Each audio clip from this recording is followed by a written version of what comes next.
কি নুরউদ্দিন মোহাম্মদ জাহাঙ্গীরের নাম শুনেছেন? অনেকে শোনেন। নুরউদ্দিন মোহাম্মদ জাহাঙ্গীরের প্রথম জীবন গিয়েছে একরকম। এই সময় একদিন এক বুড়ি তার দরবারে এসে বলছে, জাহাপানা, আমি আপনার কাছে এসেছি একটা নালিশ করতে। আমার বাড়িটা আপনার এই বাড়ি থেকে বেশি দূরে নয়। আমার ছেলে সেনাবাহিনীতে চাকরি করে, ফ্রন্টিয়ারে এখন আছে, সেখানে সে যুদ্ধের মধ্যে সেখানে যুদ্ধরত।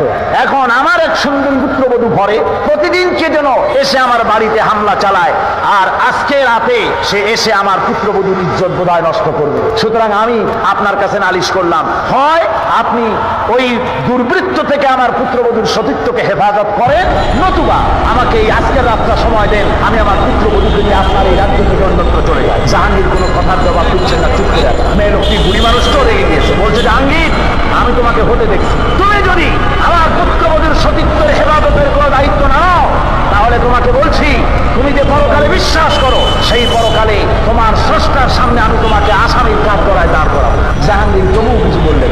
মেয়ে লোকটি চলে গেছে। গভীর রাত্রে জাহাঙ্গীর নিজে সেই বুড়ির বাড়ির কাছে চলে গিয়েছে। দেখেন দেওয়ালের পাশে একটা ঘোড়া দাঁড়ানোর একটা প্রহরী, প্রহরীকে তরবারির আঘাত দিয়ে শেষ করে ঘোড়ার পিঠের উপরে দাঁড়ায় এক দেওয়াল টপকায় ভিতরে চলে যায়। যে শুনতেছেন ঘরের ভিতর থেকে যুবতী কণ্ঠের আওয়াজ, বাঁচাও বাঁচাও, চিৎকার হচ্ছে। বাইরে বুড়ি বান্দা একটা আলো টুনটুন করে বলছে। জাহাঙ্গীর গিয়ে বলছে, বুড়ি আলো নিবাও তাড়াতাড়ি। বুড়ি আলো নিভিয়ে দিল। জাহাঙ্গীর ভিতরে ঢুকে ওই দুর্বৃত্তের চুল বাম হাতে ধরে ডান হাত দিয়ে তরবারির আঘাত দিয়ে তার শিরচ্ছেদ করে দিল। বললেন, বুড়ি আলো জ্বালাও। বুড়ি আলো জ্বালালেন। এবার জাহাঙ্গীর আলোর সামনে মস্তকটা ধরে আলহামদুলিল্লাহ করে হাত থেকে মাথাটা ছেড়ে দিলেন। বললেন, বুড়ি এক গ্লাস পানি দাও। পানি আনা হলো, ঢক ঢক করে পানি খেলেন। বললেন, কালকে তুমি আমার দরবারে যাবে, সেখানে তোমার সঙ্গে আমার কথা হবে, তোমার পুত্রবধূকেও নিয়ে যাবে। পরের দিন জমজমাট রাজ দরবার, বুড়ি তার পুত্রবধূকে নিয়ে হাজির। জাহাঙ্গীর বলছেন, বুড়ি, তোমার বাড়ি গিয়ে আলো নিভাতে বলছিলাম, কেন জানো? হয় না, জানি না। জাহাঙ্গীর বললেন, তুমি যখন আমার কাছে নালিশ করেছো, আমি মনে মনে ভেবেছি আমার বাড়ির এত কাছে আমার যুবক ছেলে ছাড়া আর কারো এই সাহস হবে বলে আমার মন বলে নাই। সেজন্য মনে করেছিলাম আলোর সামনে যদি ছেলেকে দেখি আমার মনে দুর্বলতা আসতে পারে, বিচার না হোক হয়ে যেতে পারে, হক বিচার নাও করতে পারি, সেই জন্য আলো নিভিয়ে দিতে বললাম।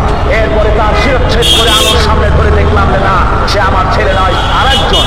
এই জন্য আমি আলহামদুলিল্লাহ বললাম, পানি পান করলাম। এই জন্য তুমি যখন নালিশ করেছো আমার কাছে আর বলেছো কিয়ামতে আমাকে আসামি বানাবে, সেইখান থেকে হক বিচার করতে পারি কিনা এই চিন্তা এ পর্যন্ত কিচ্ছু খাই নাই, শুধু পানি খেয়েছি।